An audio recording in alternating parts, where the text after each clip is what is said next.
Hello बच्चों, how are you? कैसे हैं आप लोग? तो बच्चों, लास्ट वीडियो में हम लोगों ने यार स्फेरिकल मिरर की जो थ्योरी है वो ऑलमोस्ट कंप्लीट कर ली थी। तो इस वीडियो में हम लोग कुछ कॉन्सेप्चुअल शॉर्ट एग्जांपल डिस्कस करने वाले हैं स्फेरिकल मिरर पे, तो जिनकी हेल्प से आप कुछ और कॉन्सेप्ट बिल्डअप करोगे और जब प्रैक्टिस करोगे तो आपको काफी हेल्पफुल रहेंगे। ठीक है, तो एक सिंपल क्वेश्चन से स्टार्ट करते हैं हम लोग। डिस्टेंट ऑब्जेक्ट के इमेज फॉर्मेशन से रिलेटेड कभी कभी सिंपल क्वेश्चन बनता है, ठीक है ना। तो बहुत टफ क्वेश्चन नहीं होता, आसान सा सवाल बनता है। देखिए क्वेश्चन लिखा है मैंने बोर्ड पे। Find the diameter of image of moon formed by A spherical mirror of focal length 7.6 meter. The diameter of moon is 3,450 kilometer and distance of earth from the moon is this. तो जब भी बच्चों ऐसा question बनता है तो अगर आप सिंपल प्रोसेस के थ्रू सॉल्व करोगे तो भी आप कर सकते हो। तो इन्होंने कहा है कि स्फेरिकल मिरर है, ठीक है ना, कि स्फेरिकल मिरर है जिसकी फोकल लेंथ 7.6 मीटर है। तो मैं यहां डेटा नोट कर लेता हूं। फोकल लेंथ जो है वो 7.6 मीटर है और इसका जो डिस्टेंस है, अर्थ से डिस्टेंस जो है, ठीक है, ये गिवन है 3.8 इंटू 10 टू दी पावर, ये डिस्टेंस को मैं x मान ले रहा हूं, into 10 to the power 5 kilometre, और डायमीटर ऑफ मून जो है वो 3450 किलोमीटर है। तो जब भी हम कोई डिस्टेंट ऑब्जेक्ट का इमेज बनाते हैं बच्चों, तो आपको एक चीज का बेसिक आइडिया है। अगर आप कैलकुलेशन ना करना चाहें, मिरर फॉर्मूला ना लगाना चाहें, पहले तो मैं मिरर फॉर्मूला लगा लेता हूं, 1/v plus 1/u is equal to 1/f।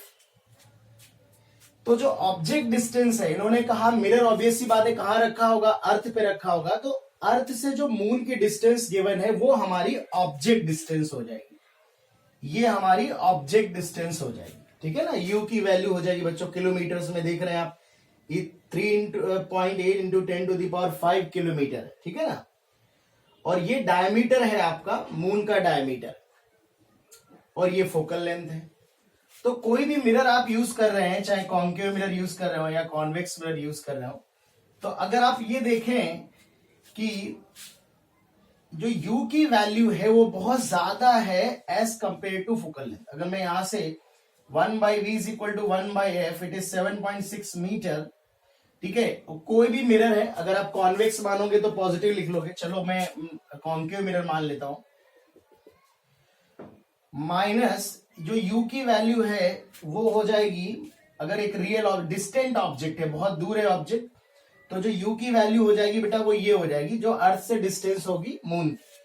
तो 3.8 into 10 to the power 8 metre में कन्वर्ट कर दिया मैं। अब ये देखिए, ये इस नंबर के रिलेटिव में ये नंबर जो है वो बहुत छोटा है ना, बहुत छोटा नंबर है। तो वही मैं कहना चाह रहा था, वैसे भी आप देख सकते हो कि ये डिस्टेंस बहुत ज्यादा है। तो ये डिस्टेंस फोकल लेंथ के रिस्पेक्ट में इतनी ज्यादा है कि आप एक तरह से ऐसा एज्यूम कर सकते हो कि इनफाइनाइट पे रखा है ऑब्जेक्ट, वेरी डिस्टेंट ऑब्जेक्ट। तो जब बहुत डिस्टेंट ऑब्जेक्ट होगा तो जो इमेज बनता है, ये वाला टर्म आप इसके रिस्पेक्ट में निग्लेक्ट कर सकते हो, it is 10 to the power -8, इसके रिस्पेक्ट में बहुत जो है छोटा टर्म है। तो v जो आएगा वेरी क्लोज टू 7.6 मीटर।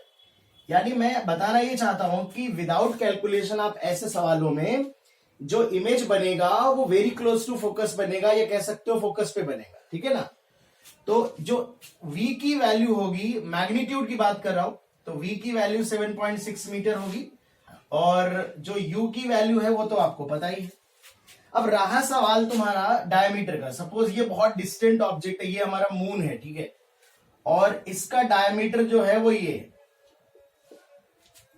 तो इस सिचुएशन में हम जो डायमीटर ऑफ मून होता है वो इस तरह से हम उसे एक स्टैंडर्ड ऑब्जेक्ट की तरह ट्रीट कर लेते हैं, और जो इसका इमेज बन रहा होगा फोकस पे, ठीक है ना, ये जो फोकस पे लगभग इमेज बन रहा होगा, इसकी जो हाइट बच्चों हम कैलकुलेट करेंगे, डायमीटर को हाइट ऑफ इमेज की तरह ट्रीट करेंगे।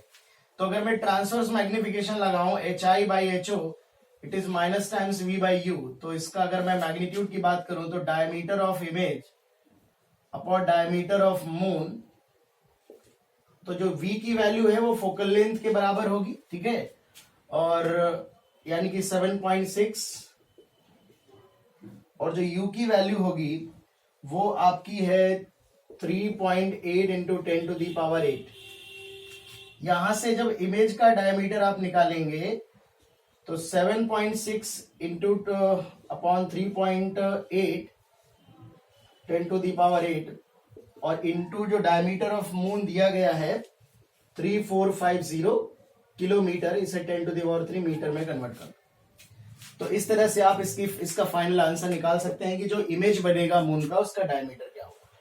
इसका सिंपल कंक्लूजन ये बेटा कि कभी भी डिस्टेंट ऑब्जेक्ट होगा तो आपको ये फॉर्मूला लगा के सॉल्व करने की भी जरूरत नहीं, आप समझ जाना कि distance is very very greater than the focal length. तो जो इमेज बनेगा वो फोकस पे बनेगा या very very close to focus बनेगा, ठीक है ना।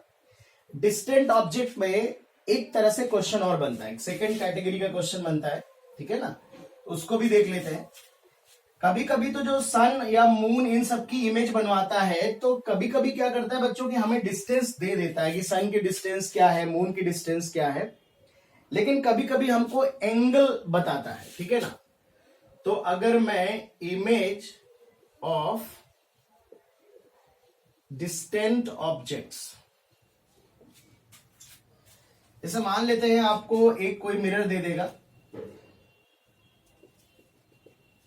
उसकी फोकल लेंथ f है और आपसे कहेगा एक कोई बहुत दूर है, डिस्टेंट ऑब्जेक्ट है, इनफाइनाइट डिस्टेंस, मैथमेटिकली बहुत ज्यादा डिस्टेंस पे है, और ये जो ऑब्जेक्ट है ये मिरर पे कुछ थीटा डिग्री एंगल बना रहा है, पोल पे थीटा डिग्री, मिरर पे बोल देता है कभी कभी, तो मिरर के जनरली हम पोल पे मान लेते हैं, ठीक है ना।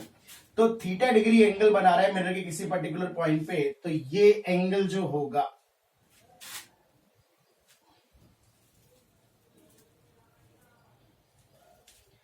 ये एंगल थीटा डिग्री होगा, और ये theta generally very small angle होता है बच्चों, लाइक 1 डिग्री, हाफ डिग्री, ना, इस तरह से एंगल होता है 1/3 डिग्री।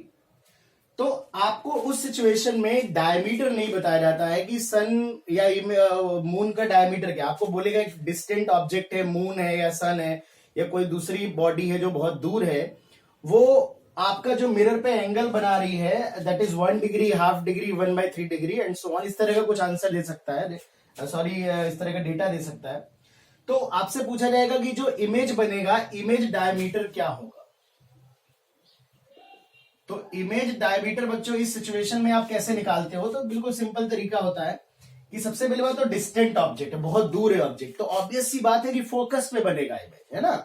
इनफाइनाइट पे अगर ऑब्जेक्ट है तो फोकस पे बनेगा। अब अगर ये जो एक्सट्रीम पॉइंट है इस ऑब्जेक्ट के करस्पॉन्डिंग, इन लाइट रेज के करस्पॉन्डिंग इमेज कहां बनेगा, सपोज यहां फोकस है तो फोकल प्लेन के किसी पॉइंट पे बनेगा। तो सबसे पहले तो इस वाले पॉइंट की बात करें, सिर्फ इस वाले पॉइंट के लिए कहां इमेज बनेगा, तो इस वाले पॉइंट से जो लाइट रे रिफ्लेक्ट होगी, ठीक है, तो ये एक लाइट रे ऐसे जाएगी, ये जो भी एंगल होगा सेम एंगल बनाते हुए ऐसे रिफ्लेक्ट होगी, यहां पे कहीं आएगी। अब आपको पता है कि बेटा सारी की सारी रिफ्लेक्टेड रे जिस पॉइंट पे मिलती हैं, मतलब एक ही पॉइंट पे मिलती हैं, उसी को इमेज कहते हैं, ठीक है ना। तो यहां से जितनी भी लाइट रे जाएंगी वो एक पर्टिकुलर पॉइंट पे यहां पे आके फोकस हो जाएगी, ठीक है ना। तो ये इस ए के करस्पॉन्डिंग ए डैश यहां पे कहीं इमेज बनेगा, मैंने सिर्फ एक रे बनाई क्योंकि हमें लोकेशन पता है, ठीक है।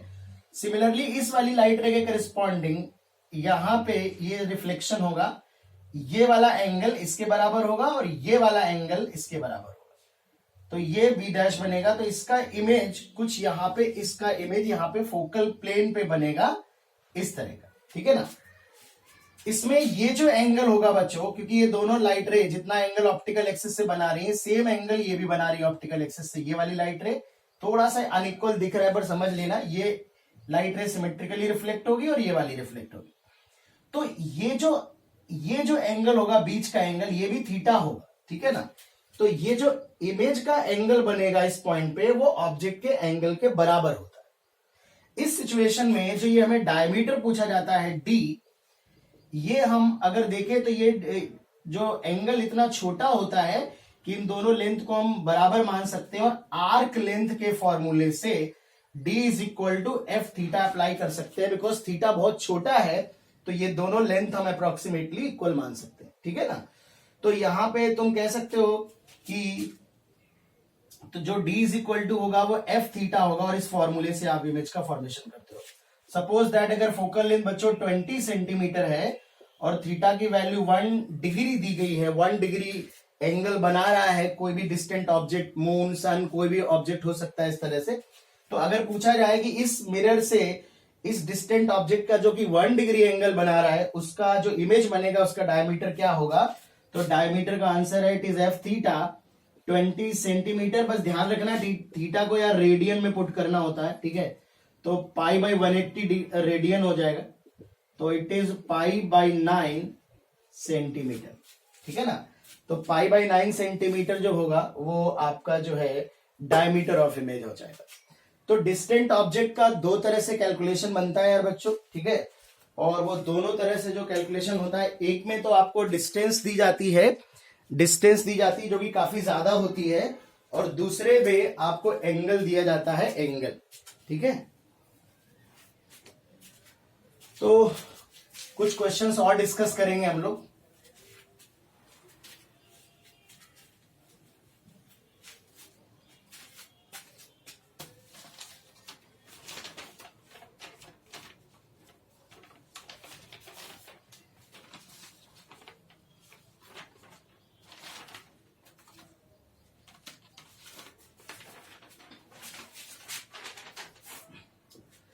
एक क्वेश्चन और बच्चों डिस्कस करते हैं। ये कुछ कॉन्सेप्चुअल क्वेश्चन है, आप एक कॉन्सेप्ट जो आपने थ्योरी पढ़ी उसको और अच्छे से हम लोग बिल्डअप कर सकते हैं। हालांकि थ्योरी लेक्चर्स के दौरान हमने काफी ज्यादा एग्जांपल डिस्कस किए थे। दो स्फेरिकल मिरर दिए गए हैं,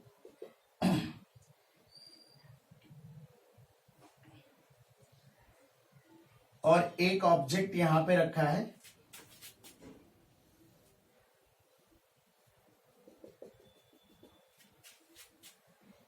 ये डिस्टेंस 10 सेंटीमीटर है और ये डिस्टेंस जो है वो 30 सेंटीमीटर गिवन है। फोकल लेंथ 10 सेंटीमीटर है, this focal length is 20 centimetre. इन्होंने कहा है कि find out total magnification after two reflections.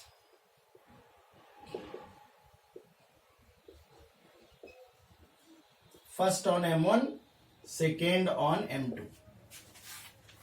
एक ऑब्जेक्ट है जो कि इनकी कॉमन ऑप्टिकल एक्सिस के बच्चों परपेंडिकुलर रखा हुआ है, और आपको बताना है कि पहला रिफ्लेक्शन M1 पे होता है, सेकेंड रिफ्लेक्शन M2 पे होता है। M1 M2 इसमें दिख नहीं रहा मुझे, चलो कोई मान लेते हैं, ठीक है। यहां पे हम एज्यूम कर लेते हैं, let us suppose this is first M1, this is M2, ठीक है। तो इन्होंने कहा है बच्चों की व्हाट इज टोटल मैग्निफिकेशन।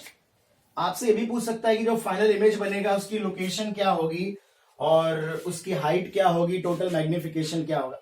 तो सबसे पहले फर्स्ट रिफ्लेक्शन M1 पे कराना है, तो यहां से लाइट रे इस तरह से आएगी, ठीक है, और ये वाली डायरेक्शन पॉजिटिव होगी, रे की डायरेक्शन ये नेगेटिव होगी। तो अगर मैं इस पे सॉल्व करूं तो 1/v plus 1/-10 is equal to 1/, ये फोकल लेंथ 10 पॉजिटिव आएगी, कॉन्वेक्स मिरर है, तो v की वैल्यू आएगी +5, और जो इस वाले मिरर से ट्रांसवर्स मैग्निफिकेशन होगा -v/u, it is -v/u plus 1/2।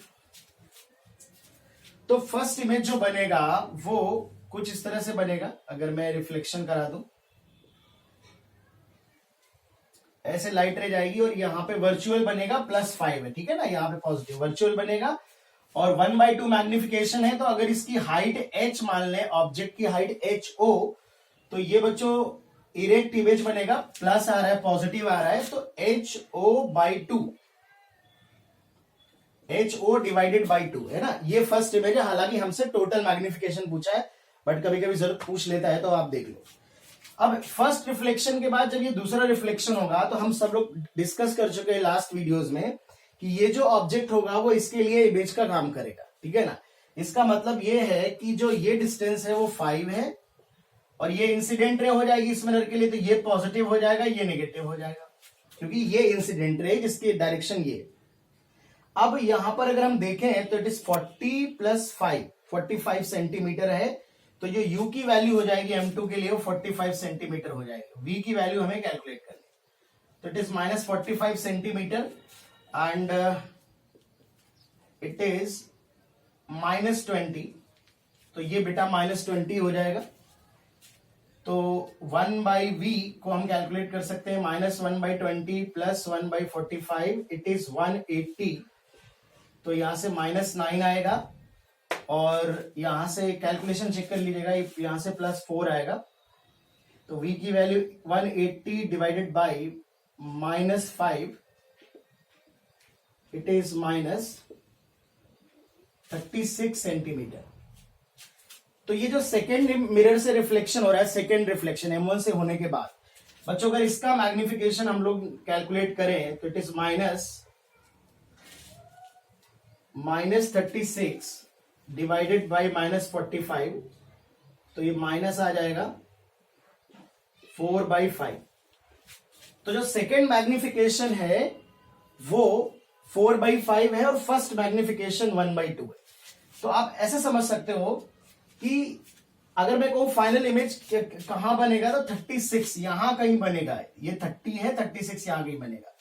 तो इन्वर्टेड ये ऑब्जेक्ट की तरह ट्रीट होगा, इसका 4/5 टाइम्स, क्योंकि अब जब आप M2 अप्लाई करोगे तो ऑब्जेक्ट की हाइट की जगह क्या आएगी, जो फर्स्ट इमेज बनी है वो ऑब्जेक्ट की जगह आएगी, तो h/2 का 4/5 टाइम्स, तो जो फाइनल इमेज बनेगा hi2 बोल देता हूं मैं, इट इज 4/5 ऑफ h/2, ठीक है ना, माइनस कह देता हूं मैं, या उसका इन्वर्टेड है, मैं साइन नहीं लगा रहा हूं, तो it is 2h0 divided by 5। तो आप देख सकते हैं कि इन्वर्टेड बनेगा, यहां पे इस तरह से इमेज बनेगा, इसकी हाइट होगी 2h0/5। तो अगर आप देखें तो इनिशियल ऑब्जेक्ट की हाइट ho थी और फाइनल जो इमेज बन रही है दो रिफ्लेक्शन के बाद इट इज -2h0/5। ये रिफ्लेक्शन होके लाइट रे यहां पे कुछ ऐसे आ रही होगी। तो जो ओवरऑल मैग्निफिकेशन है इट इज -2/5, ठीक है ना, -2/5। इसे डायरेक्टली भी कर सकते हो। तो भाई टोटल मैग्निफिकेशन का मतलब क्या है बेटा, टोटल मैग्निफिकेशन का मतलब जो फाइनल इमेज बन रही है, final image divide by initial object, जिस ऑब्जेक्ट को हमने रखा था, ये बच्चों इमेज होती है एक्चुअली जो टोटल मैग्निफिकेशन होता है। अब अगर आप देखो जो पहला मैग्निफिकेशन है वो पहली इमेज अपॉन HO है, सेकेंड मैग्निफिकेशन जो है वो H2 अपॉन H1, क्योंकि जो पहला इमेज है वो ऑब्जेक्ट की तरह ट्रीट होगा और जो फाइनल इमेज बन रहा है सेकेंड इमेज वो इमेज हो जाएगा, ठीक है ना, सेकेंड रिफ्लेक्शन की बात कर रहा हूं।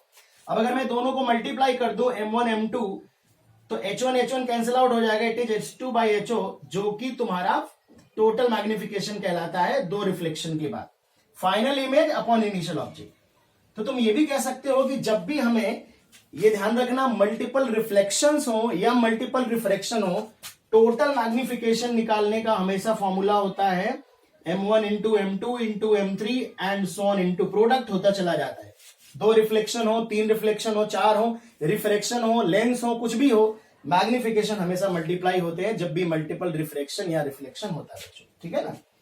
तो मैं समझ लो कि M1 क्या है भाई, तो H1 जो पहली इमेज बनेगी M1 टाइम्स HO बनेगी, ये फर्स्ट इमेज हो जाएगी, फिर ये ऑब्जेक्ट हो जाएगा, तो जो दूसरी इमेज बनेगी वो इसका M2 टाइम्स बनेगी, क्योंकि ये ऑब्जेक्ट हो जाएगा, मैग्निफिकेशन टाइम्स होता है ना, जो इमेज की हाइट होती है HI = M टाइम्स HO, तो ये अब HO हो जाएगा, नेक्स्ट मैग्निफिकेशन M2 है तो M2 टाइम्स M1 HO, तो M1 M2 HO के रिस्पेक्ट में M1 M2 टाइम्स हो जाएगा, तो मैग्निफिकेशन जो नेट हो जाएगा इट इज M1 × M2।